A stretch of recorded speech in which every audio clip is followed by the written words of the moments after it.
Γεια σας παιδιά. Σκέφτηκα να κάνω ένα βίντεο έτσι στα γρήγορα, χωρίς πολλή μελέτη, χωρίς προετοιμασία, πιο πολύ για να εξηγήσω το τι συμβαίνει όλο αυτό το διάστημα στην επαγγελματική μου ζωή, ας το πούμε έτσι, διότι είμαι σίγουρος ότι από εκεί που είχατε συνηθίσει να με ακούτε για τα τυχερά παιχνίδια, για το στοίχημα, για τα χρηματιστήρια, ξαφνικά έρχεστε και βλέπετε φωτογραφίες και διάφορες αναρτήσεις σχετικά με την επιχειρηματικότητα και το τι συμβαίνει γενικά στον επενδυτικό κλάδο των επιχειρήσεων. Καταρχήν, για όσους με ξέρουν από τα στοιχήματα και από τα τυχερά παιχνίδια και από το να μετράμε φύλλα στο blackjack και να παίζουμε poker και να βγάζουμε λεφτά από τις γραμμές των χρηματιστηρίων και πώς αυτές ανεβαίνουν και κατεβαίνουν, αυτά δεν σταμάτησαν ποτέ, δεν θα σταματήσουν ποτέ, καθότι είναι ένα χόμπι με το οποίο ασχολούμαι εδώ και 15 τουλάχιστον χρόνια. Ωστόσο δεν ασχολούμαι με αυτά πλέον ενεργά και έχω προσανατολιστεί προς την διαχείριση ιστοσελίδων και την παραγωγή υλικού, όπως αυτή τη στιγμή κάνω αυτό το υλικό, και την αρθρογραφία για συνεργάτες. Από εκεί και πέρα από εκεί που είχα ξεκινήσει να κάνω κάποια βίντεο για το poker, άρχισα να ασχολούμαι πολύ με τη φωτογραφία και το βίντεο, μάλλον αντίστοιχα πρώτα το βίντεο και ύστερα τη φωτογραφία, και σιγά σιγά αυτό μου βγήκε πολύ έντονο, σε βαθμό στον οποίο έχω παραμελήσει κάποιες άλλες ασχολίες μου. Και για να καταλάβουμε σε τι βαθμό έχω παραμελήσει άλλες ασχολίες, πλέον βλέπω περισσότερα βίντεο για τη φωτογραφία και την κινηματογράφηση στο YouTube καθημερινά, παρά προσπαθώ να βελτιωθώ σε κάποιους από τους τομείς στους οποίους είχα ήδη εμπειρία. Τώρα τελευταία περισσότερο θα με δείτε με μια φωτογραφική μηχανή στο χέρι, παρά με κάποιο κουπόνι του στοιχήματος. Εδώ που τα λέμε δεν με είδατε και ποτέ με ένα τέτοιο.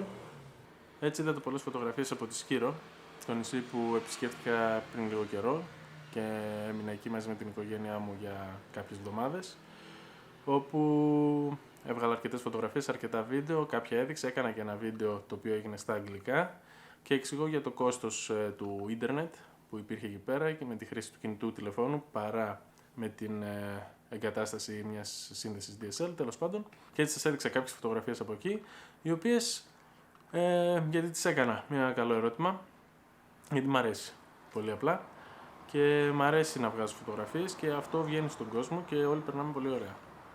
Δεν μίλησα και τόσο πολύ για τα τυχερά παιχνίδια, το χρηματιστήριο και τις επιχειρήσεις γενικά. Και αυτό νομίζω ότι θα συνεχιστεί, καθώς πλέον αρχίζει να με κερδίζει πολύ περισσότερη φωτογραφία και κινηματογράφηση, και η αλήθεια είναι ότι με έχει κουράσει και λίγο η βιομηχανία του τζόου, η οποία δέχεται πολύ κυνήγι τώρα τελευταία από τις κυβερνήσεις και από τις ρυθμιστικές αρχές, όπως λέγονται. Γενικά είναι μια βιομηχανία από την οποία σιγά σιγά ξεκόβω, ας το πούμε έτσι, χωρίς αυτό να σημαίνει ότι δεν συνεχίζω να διατηρώ την αγάπη μου για αυτά τα παιχνίδια. Ωστόσο, η φωτογραφία και η δημιουργία βίντεο με κάνει πιο δημιουργικό, όπως έχω πει και σε ένα προηγούμενο μου βίντεο, και γι' αυτό το λόγο στη Σκύρο, ειδικά με ένας φίλος με κορόιδευε συνεχώς, καθώς με έβλεπε συνέχεια με τη φωτογραφική μηχανή στο χέρι όπου και να πήγαινα και μου λέγε μήπως τελικά κοιμάσαι και με αυτήν.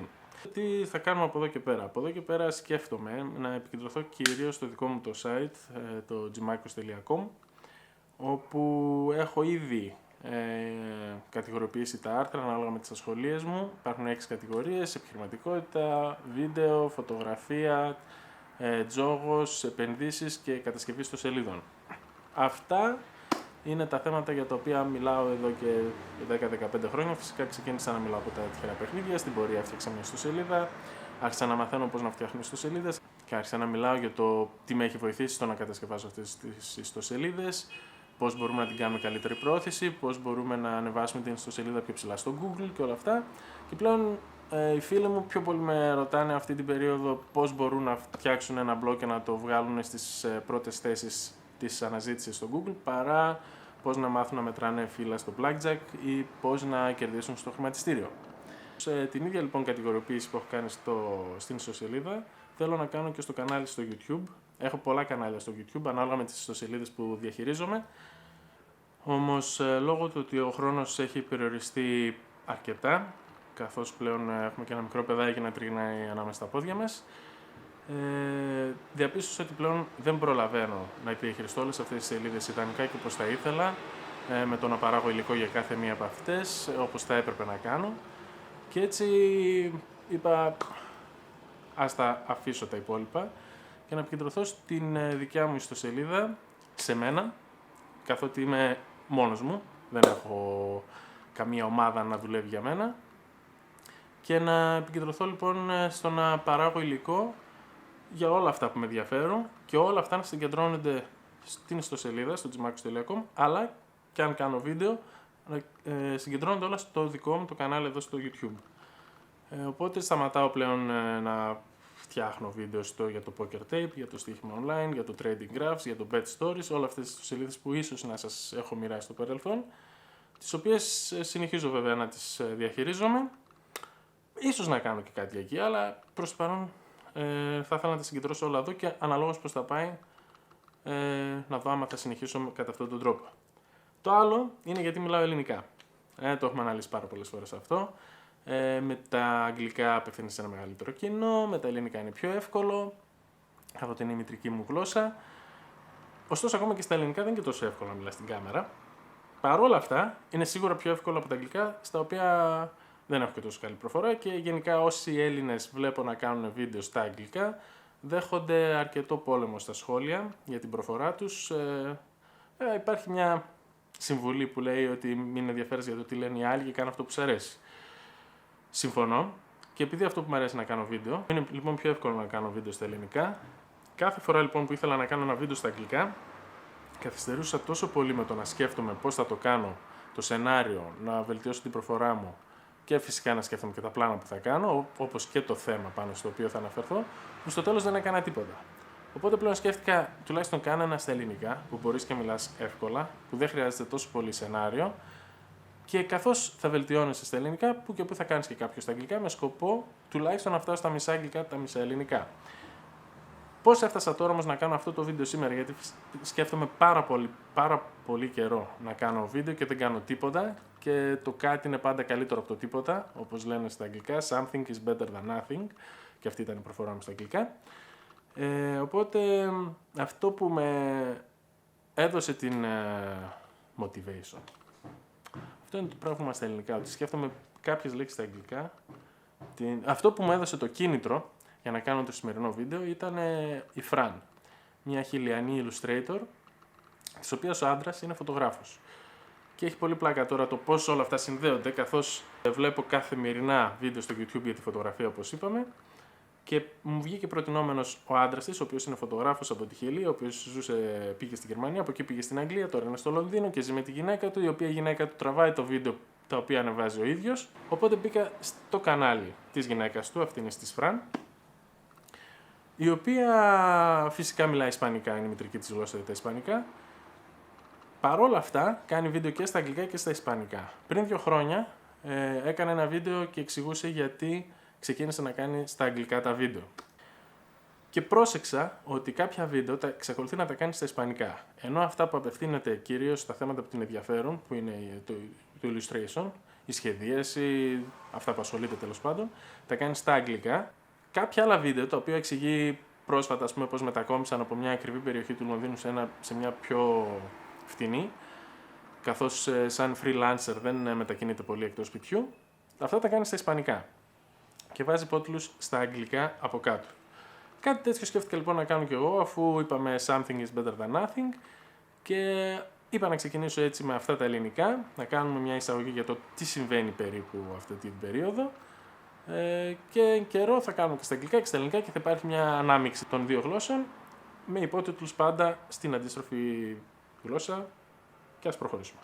Οπότε εδώ μιλάμε για τυχερά παιχνίδια και τζόγο, επενδύσεις που μπορεί να είναι για χρηματιστήριο, επενδύσεις σε εταιρείες, επενδύσεις σε μετοχές, σε νομίσματα, σε πετρέλαιο, σε bitcoin, οτιδήποτε έχει να κάνει με το να βάζουμε λεφτά για να βγάζουμε περισσότερα λεφτά, με την επιχειρηματικότητα, πώς μπορούμε να στήσουμε ένα startup στην Αμερική, πώς μπορούμε να το διαχειριστούμε, κάποιες συμβουλές, το τι συμβαίνει σε άλλα startups, τι συμβαίνει ίσως σε startups στην Ελλάδα, με την κατασκευή των ιστοσελίδων, πώς να φτιάξουμε ένα blog, πώς να το προωθήσουμε, πώς να το βγάλουμε πρώτο στο Google, αυτό που κατά 90% με ρωτάνε οι φίλοι μου.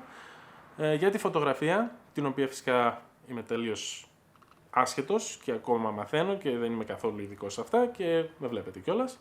Για την κινηματογράφηση, πώς κάνουμε βίντεο στο YouTube, ούτε φυσικά αυτά τα γνωρίζω τέλεια, καμία σχέση με τα προηγούμενα, ωστόσο επειδή πλέον ασχολούμαι πάρα πολύ με αυτό, έχω μάθει 5 πράγματα παραπάνω, οπότε ό,τι μαθαίνω, ό,τι λογισμικό βρίσκω, χρησιμοποιώ, με έχει βοηθήσει, θα το δούμε εδώ. Και τέλος, νομίζω ότι είπαμε όλα. Ξέχασα μήπως τα τυχερά παιχνίδια. Οπότε με τα τυχερά παιχνίδια, το στοίχημα, το πόκερ, παιχνίδια στο καζίνο όπως είναι το blackjack και παιχνίδια τα οποία μπορούμε να κερδίσουμε. Παράδειγμα για φρουτάκια, δεν θα με ακούσετε ποτέ να μιλάω, παρά μόνο για να σας αποτρέψω να παίξετε. Και οτιδήποτε άλλο έχει να κάνει με την βιομηχανία του Τζο και των τυχερών παιχνιδιών και στην Ελλάδα και σε παγκόσμια κλίμακα. Τώρα, κάθε πότε θα ανεβάζω βίντεο. Λένε ότι καλά είναι να έχεις ένα πρόγραμμα όταν ανεβάζεις βίντεο, ώστε οι θεατές να ξέρουν πότε θα περιμένουν καινούριο υλικό. Γενικά δεν είμαι και πολύ του προγράμματος. Σκεφτείτε ότι δεν έχω ακούσει ξυπνητήρι εδώ και πόσα χρόνια. Και γενικά υπάρχει μια ελευθερία σε οτιδήποτε θέλω να κάνω. Αυτή η ελευθερία θέλω να μεταδοθεί και στο κανάλι του YouTube, να είμαι ελεύθερος να κάνω όποτε θέλω βίντεο. Ίσως να αποκτήσω κάποιο πρόγραμμα, ανάλογα με το πώς θα συνεχιστεί αυτό, αλλά ας κάνω αυτό το βίντεο για πρώτη φορά που θέλω να βγει έτσι προς τα έξω και βλέποντας και κάνοντας από εκεί και πέρα. Έχω σκοπό να βγάλω κάποια βίντεο από τη Σκύρο, τα οποία πιάνουν πάρα πολλά gigabytes στον σκληρό δίσκο και θα ήθελα σε κάποια στιγμή να τα βγάλω προς τα έξω. Ωστόσο είναι λίγο δύσκολο να κινηματογραφείς πράγματα τα οποία μπορείς να τα δείξεις δημόσια και ταυτόχρονα να βγάζεις και την οικογένειά σου, την οποία δεν θα ήθελες να δείξεις και τόσο πολύ. Είναι ένα μπερδεμένο πράγμα αυτό, δηλαδή όποτε παίρνω την κάμερα και πάω να τα. Τέλος πάντων, θα τα πούμε άλλη φορά. Λοιπόν, οπότε θέλω να δείξω για τη Σκύρο κάποια πλάνα που μου άρεσαν πολύ έτσι όπως τα βγήκαν. Και από εκεί και πέρα να μιλήσουμε και για τα υπόλοιπα θέματα και καθώς θα μιλάμε να δείχνουμε διάφορες εικόνες και να μάθουμε γενικά πράγματα. Δεν θέλω να κάνω vlog, είναι της εποχής, όλοι κάνουν vlog, παίρνουν την κάμερα, τρέχουν στους δρόμους, το έκανα, είναι πάρα πολύ κουραστικό και ειδικά άμα δεν θες να δείξεις κάποιες στιγμές της... Okay. Λοιπόν, μόλις διαπίστωσα ότι ίσως το προηγούμενο κομμάτι του βίντεο να χανόταν το focus της κάμερας, καθότι προσπαθώ να κοιτάω την κάμερα και όχι την οθονίτσα της κάμερας. Και τώρα διαπίστωσα ότι κάποιες φορές χανόταν το focus. Ελπίζω να μην έχει χαθεί το focus τόσο πολλές φορές ώστε να ήταν εκνευριστικό. Έμαθα ότι η τελειομανία δεν είναι καλή, έτσι θα το αφήσω, δεν θα το ξαναγυρίσω και συνεχίζω λοιπόν. Αυτή την περίοδο δεν θέλω να κάνω vlog, προσπάθησα να το κάνω. Μου βγήκε όπως μου βγήκε, δεν είμαι ευχαριστημένος. Επίσης είναι πολύ κουραστικό, ειδικά όταν προσπαθείς να μην δείξεις κάποιες πτυχές της προσωπικής σου ζωής. Είναι, πιστεύω, πιο δύσκολο να το κάνεις ενώ έχεις οικογένεια και ο χρόνος είναι πολύ περιορισμένος και υπάρχουν καταστάσεις που πιέζεσαι. Και αυτό βγαίνει στο vlog και δεν περνάει κανείς καλά. Οπότε θα ήθελα να κάνω κάποια βίντεο όπως αυτό, στο οποίο να έχουμε ένα θέμα για το οποίο να μιλάμε. Και ταυτόχρονα όμως να δείχνω και κάποιες ενδιαφέρουσες εικόνες και να μην έχετε εμένα απλά να μιλάω σε μια οθόνη και να σας κουράζω μιλώντας κάπως έτσι. Αυτά λοιπόν για αυτό το βίντεο. Δεν σας ζητάω ούτε να κάνετε subscribe, ούτε να κάνετε like. Αν σας άρεσε, σας άρεσε. Πολύ ωραία. Το επόμενο βίντεο δεν ξέρω ούτε πότε θα είναι, ούτε για ποιο θέμα θα είναι. Ελπίζω μόνο να είναι σύντομα και να μην ήταν ένα πυροτέχνημα όλο αυτό. Στο μεταξύ δείτε τα προφίλ μου στα Facebook, Twitter, Google+, κλπ, Instagram, οτιδήποτε ακολουθείτε. Καθώς πιο πολύ συμμετέχω σε αυτά παρά γράφω στο blog, το οποίο όμως για όσους πρώτη φορά με βλέπουν, καλό είναι να μπείτε εκεί να διαβάσετε 5 πράγματα για το τι περίπου κάνω και τι έκανα μέχρι στιγμής. Email, μη στείλετε, θα το εκτιμούσα. Δηλαδή, φτάνει με τα email. Θέλετε κάτι να με ρωτήσετε, κάτι πολύ γρήγορο, Twitter, 140 χαρακτήρες φτάνουν και περισσεύουν για μια γρήγορη ερώτηση, μια γρήγορη απάντηση και να προχωράμε τη ζωή μας λίγο πιο γρήγορα, να μην μένουμε πίσω. Ή αν θέλετε, αφήνετε κάποιο σχόλιο στο Facebook ή στο Instagram, οτιδήποτε ακολουθείτε εκεί πέρα, πάντα βέβαια λίγο σχετικά με αυτά τα οποία μιλάω. Γεια χαρά, ήμουν ο Jim Makos ή Jim Makos και θα το πούμε στο επόμενο βίντεο.